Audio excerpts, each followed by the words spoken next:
President Abdel Fattah El-Sisi has reiterated that Egypt cannot support the displacement of Palestinians, emphasizing that this is injustice and it's non-negotiable. Speaking alongside the Kenyan President William Ruto, President El-Sisi stressed that forced relocation would jeopardize Egypt's national security. He reaffirmed Egypt's commitment to working with the U.S. President Trump for a two-state solution and pointed out the global recognition of the historic injustice faced by Palestinians. He also noted the devastating impact of the crisis in Gaza and Egypt's firm opposition to displacement plans.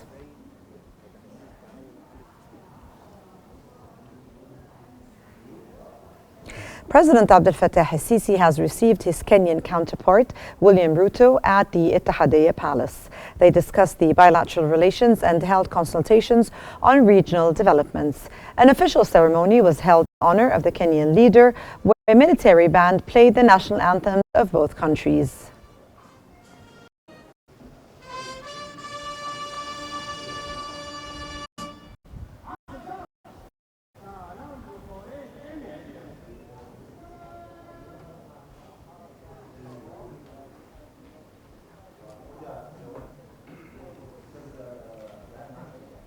And Foreign Minister Badr Abdelati has reaffirmed Egypt's ongoing diplomatic efforts to solidify and enforce the ceasefire agreement in Gaza. During a meeting with a Palestinian delegation led by the Secretary General of the Executive Committee of the Palestine Liberation Organization, Hussein al-Sheikh, Abdelati emphasized Egypt's commitment to supporting Palestinian unity, strengthening the Palestinian Authority, and ensuring a just two-state solution. He reiterated Egypt's rejection of any forced displacement of Palestinians.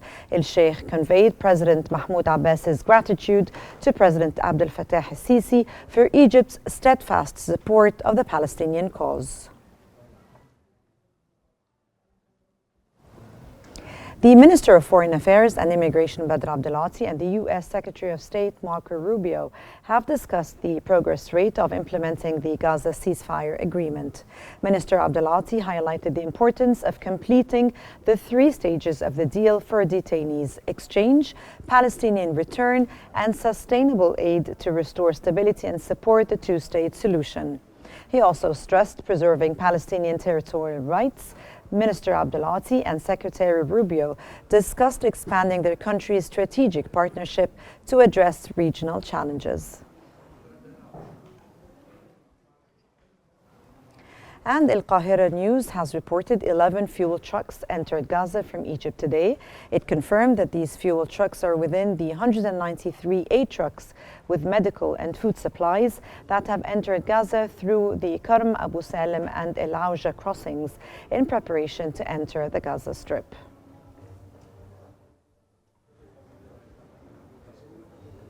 Assistant Foreign Minister for Multilateral Affairs and International Security Amr El-Gouaili has held a session of consultations with the Estonian Foreign Ministry's Special Envoy for the Multilateralism and Mediation, Tiina Intelman.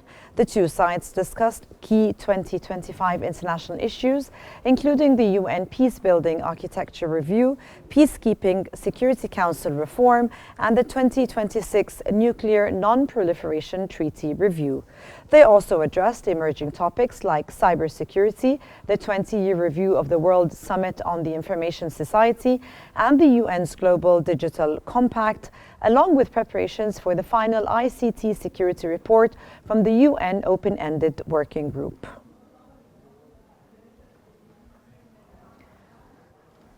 And the Minister of Health and Population, Khalid Abdel Ghaffar, has met with Ayman Mukhtar, the regional president of Viatris, to explore opportunities for expanding pharmaceutical investments and localizing production.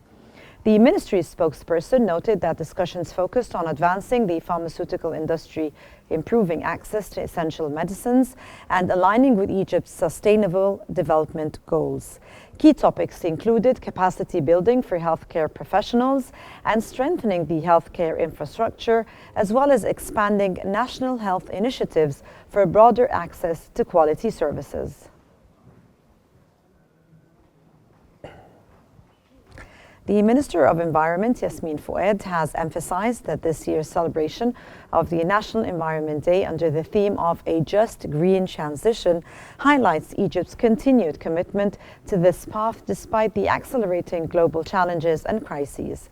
The minister discussed ongoing private sector cooperation in agricultural and medical waste management and Egypt's success in tackling air pollution and climate challenge in Greater Cairo, including the recycling of 98% of rice straw. She highlighted Egypt's $200 billion green finance package and the first transparency report showing progress in emissions reductions. She also praised Azerbaijan's COP29 preparations and Egypt's role in setting a $300 billion climate finance goal.